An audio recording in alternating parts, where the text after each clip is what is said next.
कुमारगंज के जमींदार महादेव सामंत एक क्रूर किस्म के आदमी थे। उनका इकलौता बेटा प्रहलाद काफी दिनों से बीमार होने के कारण महादेव ने शहर से विनय नाम के एक डॉक्टर को बुलवा दिया।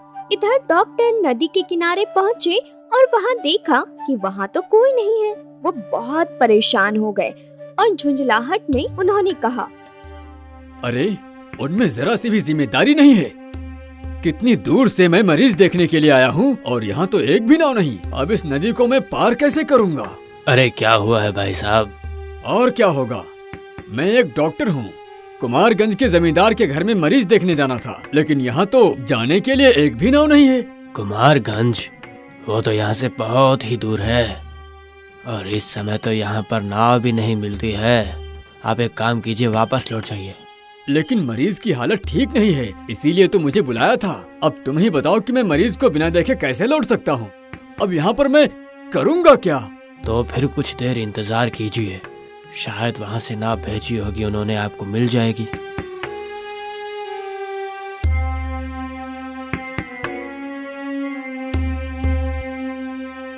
अरे शाम ढल के रात हो चुकी है, लेकिन एक भी नाव अभी तक यहाँ पर नहीं दिखाई दी है।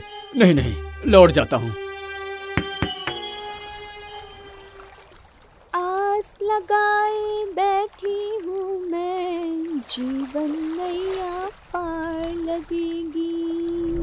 ढूंढ रही हूँ मन की शांति, कब आएगा वो मेरे पास। ये आस लगाए बैठी हूँ मैं, जीवन नैया पार लगेगी। ढूंढ रही हूँ मन की शांति, कब आएगा वो मेरे पास। अरे इतनी रात को गाना कौन गा रहा है? अरे वो देखो, एक नाव तो आ रही है। लगता है जमींदार ने आखिरकार मेरे लिए एक नाव भेज ही दी है। वो नाव जितनी करीब आता गया, विनोद उतना ही हक्का बक्का होने लगा, क्योंकि उस नाव में उसे कोई भी मांझी नजर नहीं आ रहा था। मानो वो नाव अपने आप ही चल रहा हो और साथ में मीठी सुर में एक गाना भी सुनाई दे रहा था। अब विनय को थोड़ा डर लगने लगा। नाव और पास आ रहा था। तभी विनय ने देखा वहाँ पर एक औरत बैठी हुई है। विनय अचंभित हो गया और डर से उसने कहा, गाना कौन गा रहा है? मैं गा रही थी डॉक्टर साहब, आप नाव में बैठ जाइए। मैं डॉक्टर हूँ, ये तुम्हें कैसे पता चला? अरे साहब, जमींदार साहब ने ही तो मुझे भेजा है आपके लिए यहाँ पर, आपको ले जाने के लिए। आइए बैठ जाइए अब नाव में।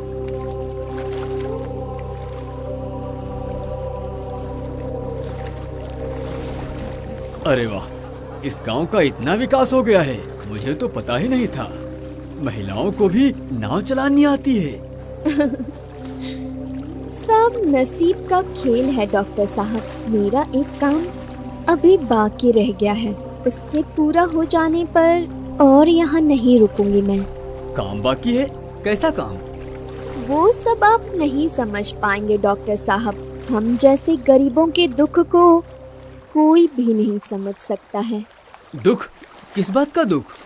सुना है कि जमींदार बाबू तो बहुत ही अच्छे इंसान हैं। आपने सही सुना है डॉक्टर साहब, वो तो दया के सागर हैं और उस सागर में उबरते कम हैं, डूबते ज्यादा हैं। मतलब तुम्हारी बातें मेरी समझ में नहीं आ रही। अरे कुछ नहीं डॉक्टर साहब, मैं ठहरी अनपढ़ गवार, क्या बोलना है क्या बोलती हूँ। मेरी बात पर अब ध्यान मत दीजिए। ऐसी बातें मत करो, देखो औरत ही तो समाज की नींव होती है। नहीं डॉक्टर साहब, पुरुषों के लिए तो हम औरत बस खेलने का सामान है, इसलिए तो वो हमेशा हम लोगों को अपने पैरों तले रौंद देते हैं और हम लोग सब कुछ सहते रहते हैं। अगर तुम लोगों की कोई समस्या है तो जाकर जमींदार बाबू से कहो, वो मदद करेंगे।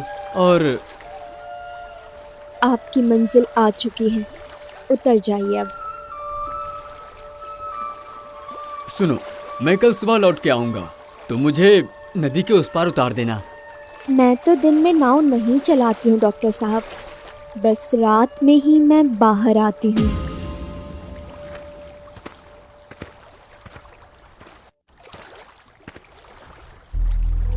ये कैसे हो सकता है? इतनी जल्दी में वो नाव पानी के बीचों बीच कैसे जा सकती है?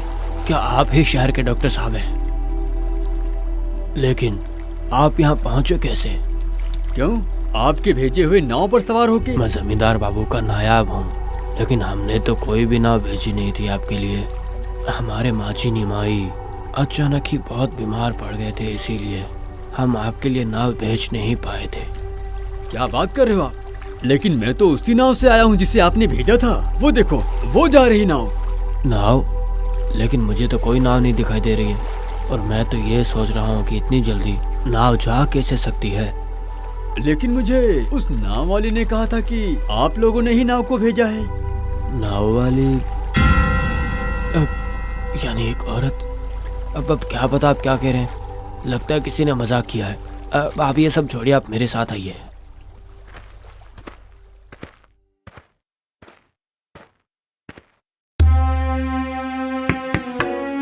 डॉक्टर साहब देखिए ना, मेरा बेटा सुबह से बहुत बीमार है। क्या हुआ है इसे?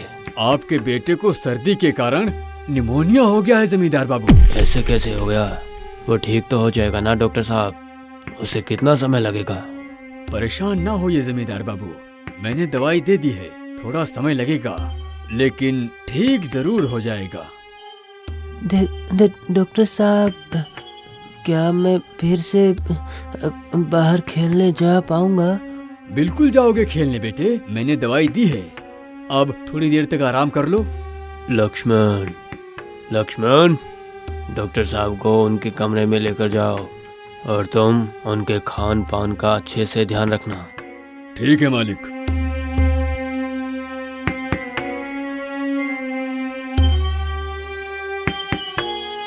जमींदार जी, डॉक्टर साहब ने बताया था कि वो नाव वाली के नाव पे सवार होके यहाँ पर आए थे। क्या कह रहे हो? इतने दिन गांव वालों ने मिलकर ये अफवाह फैलाई है, और अब डॉक्टर साहब भी। एक साथ इतने लोग तो झूठ नहीं बोल सकेंगे ना मालिक। और डॉक्टर साहब आखिर झूठ बात क्यों ही करेंगे? कुछ तो बात है मालिक। सब बकवास है, झूठ है। जब भी उस रहस्यमयी नाव वाली का जिक्र होता है, जमींदार बाबू ऐसे अजीब से व्यवहार क्यों करते हैं? अगले दिन सुबह सारी दवाइयाँ देकर डॉक्टर विनय शहर की ओर लौट गए। जमींदार का नाव उन्हें उनकी मंजिल तक पहुंचा कर आया। इधर जमींदार महादेव समंत चिंतित अवस्था में अपने कमरे में टहल रहे थे कि तभी उनका नौकर लक्ष्मण वहां पर आया और उनसे कहा, मालिक जी, आपने मुझे बुलाया था, कोई काम है क्या? और क्या बताऊं लक्ष्मण, मुझे बड़ी ही चिंता हो रही है। चिंता हो रही है? लेकिन किस बात की चिंता हो रही है? क्या छोटे मालिक के लिए चिंता हो रही है? अरे नहीं लक्ष्मण, वो बात नहीं है। कल रात हमारे दरबान मदाब ने फिर उस नाव और उसमें बैठी एक महिला को देखा।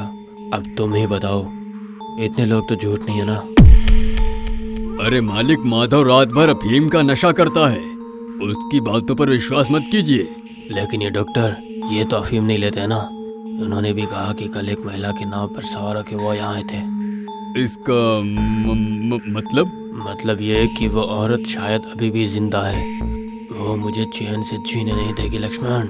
आप ये क्या कह रहे हो? लेकिन मालिक, ये कैसे हो सकता है? ये बिल्कुल नहीं हो सकता।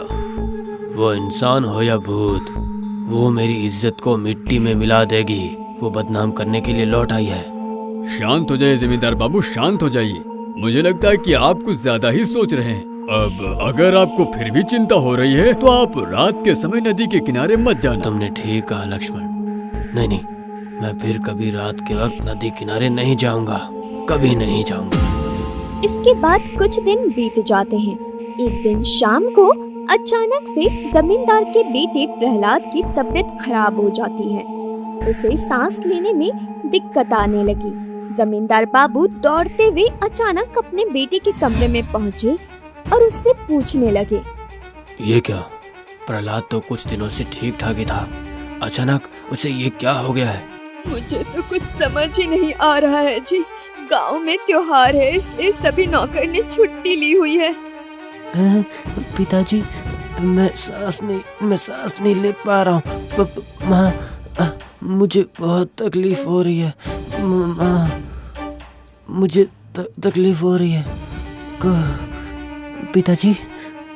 नहीं बेटा नहीं, तुझे कुछ भी नहीं होगा। मैं अभी जाके डॉक्टर साहब को यहाँ पे ले आता हूँ। ए जी, लक्ष्मण को डॉक्टर को लाने के लिए भेजा है, लेकिन बहुत समय हो गया, अभी तक वो लोग आए क्यों नहीं? आप जाकर जरा देखिए ना। मैं जाऊंगा। पिताजी, सांस लेने में इतनी तकलीफ हो रही है मुझे, और सह नहीं पा रहा हूँ। कुछ कीजिए, कुछ तो कीजिए पिताजी। पिताजी। माँ। ए जी, और समय मत लगाइए, आपके जाने से डॉक्टर साहब आ जाएंगे, जरूर आएंगे वो। आप जाइए अब। ये सुनकर जमींदार बाबू जल्द से जल्द डॉक्टर को बुलाने के लिए निकल पड़ते हैं। निमाई मांझी के नाव पर सवार होकर वो शहर पहुंचते हैं। वहां जाने के बाद पता चला कि डॉक्टर को दूसरे मरीज को देखने में देर हो गई थी, इसलिए लक्ष्मण को भी आने में देर हो गई। ये तो अजीब बात है, निमाई का नाव तो यहीं पर होना चाहिए, कहाँ चला गया? अरे हाँ, इतनी बड़ी नाव अचानक गायब कैसे हो गई? निमाई, अरे ओ निमाई। इस तरह समय बर्बाद करना ठीक नहीं होगा जमींदार बाबू। मुझे प्रहलाद की चिंता सताई जा रही है। तो अब मैं क्या करूं डॉक्टर साहब? नाव नहीं मिली तो? ठीक उसी समय रात के घने अंधेरे में कहीं दूर से एक सुर सुनाई देने लगी, और तभी एक नाव उनकी तरफ अंधेरे में आती हुई दिखाई दी, जिसे देखकर डॉक्टर साहब के चेहरे पर मुस्कुराहट आ गई और जमींदार और उसका नौकर वहीं पर जड़ हो गया। मैं हूँ राही, मैं हूँ राही, मंजिल का ना कोई ठिकाना है मेरा। तुम भी चला रही हूँ मैं अपने जीवन का नैया। वो देखो, अरे ये तो वही नाव वाली औरत है, इसी ने मुझे उस दिन यहाँ पर छोड़ा था। नहीं, मैं उस नाव पे सवार नहीं होऊंगा। नहीं। ये आप क्या बोल रहे हैं जमींदार बाबू? इतनी रात के उस पार जाने का और कोई रास्ता भी नहीं है। देर ना कीजिए, जल्दी चलिए। जल्दी से नाव में आकर बैठ जाइए, नदी में ज्वार आने का समय हो रहा है।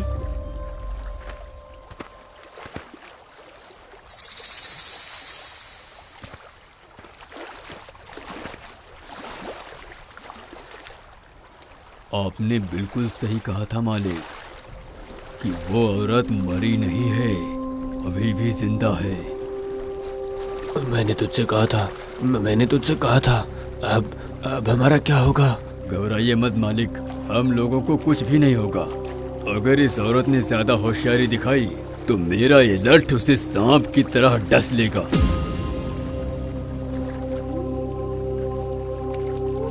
सच में हम सब तुम्हारे बहुत आभारी हैं देवी। अगर तुम इस समय पर नहीं आती तो हमारा क्या होता? उपकार मैंने नहीं, आपने मेरा किया है डॉक्टर साहब। सही कहा आपने, उचित समय ना हो तो कुछ भी नहीं हो सकता। तुम फिर घुमा फिरा के मुझसे बात कर रही हो। जिस दिन से मैं तुम्हारे नाव पर सवार हुआ हूँ, उसी दिन से सोच रहा हूँ कि ऐसी क्या मजबूरी है जो तुम नाव चला रही हो। वही तो, पेट की भूख इंसान को मजबूर बना देती है, और इसी भूख की वजह से मैं सब कुछ हार गई। ओहो, लगता है तुम्हारी कहानी बहुत दुख भरी है। ऐसा क्या हुआ है तुम्हारे साथ? ये डॉक्टर तो उससे रहस्य उगलवाने की बात कर रहा है। अगर उसने सब कुछ बता दिया तो फिर? डॉक्टर साहब की हमें बहुत जरूरत है। अगर एक बार हमारा काम हो जाएगा तो दोनों को नदी में फेंक देंगे। ये बहुत लंबी कहानी है डॉक्टर साहब। तब मैं जवान थी और मैं अपने पति और बच्चों के साथ रहती थी। एक दिन अचानक सांप के काटने से मेरा पति गुजर गया। मेरे 2 बच्चे थे, उनको लेकर मेरा जीवन मुश्किल हो गया। कोई रोजगार नहीं था, इसलिए घर चलाना मुश्किल हो गया।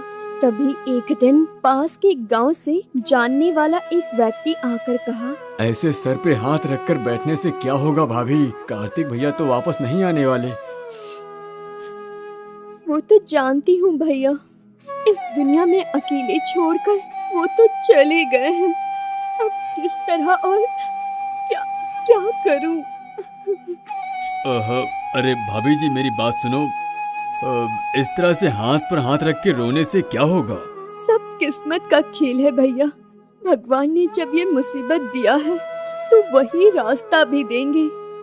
अरे भाभी जी, रोइए मत। ईश्वर उनकी मदद करते हैं जो खुद की मदद करते हैं। मैं आपका भला चाहता हूँ, इसीलिए बोल रहा हूँ। क्या कहना चाहते हैं? वो जो कार्तिक भैया की नाव है, वो तो अब आपके किसी भी काम में नहीं आएगी, इसीलिए उसे आप मुझे बेच दीजिए।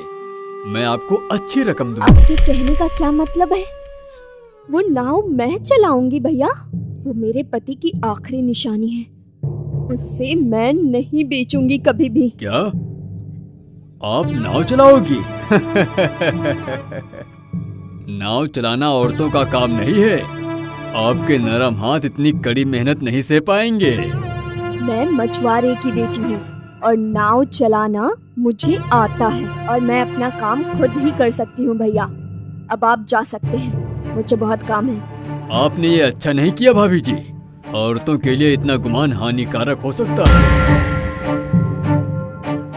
दूसरे दिन से शुरू हुआ मेरा जीवन संग्राम।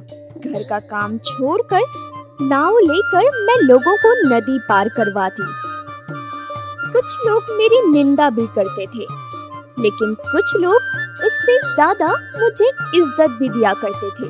धीरे धीरे मेरी घर गृहस्थी संभलने लगी थी, लेकिन उसके बाद आया वो दिन। शाम को मैं अपना काम खत्म करके नाव को नदी किनारे लगाकर घर जा ही रही थी, तभी भाभी जी, ओ भाभी जी, जमींदार बाबू और मुझे नदी के उस पार उतार दीजिए। जमींदार बाबूजी का नाव आज आया नहीं है। माफ करिएगा जमींदार साहब, शाम होने के बाद मैं नाव नहीं चलाती। घर पर मेरे छोटे बच्चे हैं, वो अकेले रहते हैं। झूठ मत बोल। पति को खोने के बाद तू नाव पे क्या क्या करती है मुझे सब पता है, बदचलन औरत। ये आप कैसी बातें कर रहे हैं जमींदार साहब? मैं पूरा दिन काम करती हूँ तभी मेरा घर चलता है, कोई गलत काम नहीं करती मैं। अरे बाप रे, गलत काम नहीं करती? तेरे जैसी औरत खुद को मर्दों के बराबर ही मानती है, जो असल में होता बिल्कुल नहीं है। आप लोगों की तरह पुरुष मैं बनना भी नहीं चाहती। अब दोनों लोग अभी अपने होश में नहीं हैं, इसलिए मैं कह रही हूँ आप चले जाइए। मैं घर जा रही हूँ। तेरी ये मजाल कि तू मुझसे जबान लड़ाती है। लक्ष्मण, पकड़ इसे और नाव पे ले चल। आज इसकी अकड़ तोड़ूंगा, दिखाऊंगा कि मर्द क्या क्या कर सकते हैं। सही कहा मालिक, उस दिन इसने मुझे अपनी नाव नहीं बेची थी ना, आज मैं इसको इसकी असली जगह दिखा दूंगा। नहीं, मुझे छोड़ दो, मुझे छोड़ दो, जाने दो, दया करो, मुझे जाने दो, मेरे छोटे बच्चे हैं, जाने दो। उसके बाद वो दोनों राक्षस भूखे भेड़िए की तरह मुझ पर झपट पड़े और नोच नोच कर खाने लगे। और उसके बाद नाव वाले की बात पूरी होने से पहले ही एक भयानक कांड हो गया। लखन गुस्से में पागल होकर उस औरत के सर पर एक लाठी से वार करता है और तभी वो अचंभित रह जाता है। जैसे वो लाठी हवा में लगती है और वो औरत गायब हो जाती है। लखन इधर उधर देखता है लेकिन वहाँ कोई नहीं था।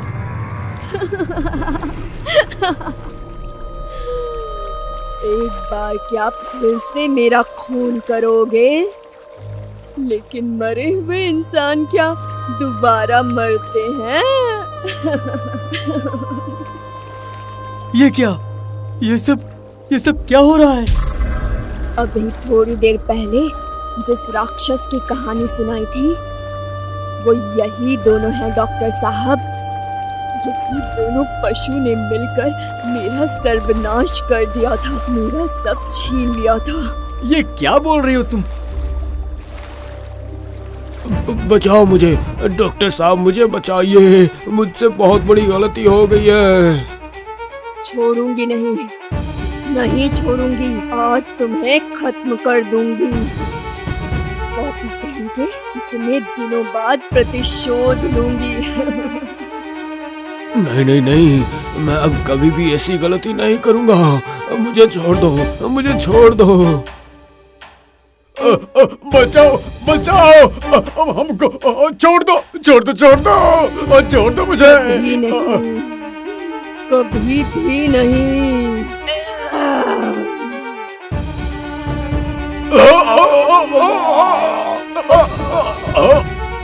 बचाओ, अरे बचाओ डॉक्टर बाबू। इसीलिए तुमने कहा था कि समय आने पर सब जान जाओगे। शुक्रिया डॉक्टर साहब, आपका बहुत बहुत शुक्रिया। आपकी वजह से ही उन दोनों पापियों को सजा दे पाई मैं। जाइए, अब आप जाइए और प्रहलाद का इलाज कीजिए। अब मैं चलती हूँ। आपका धन्यवाद फिर से।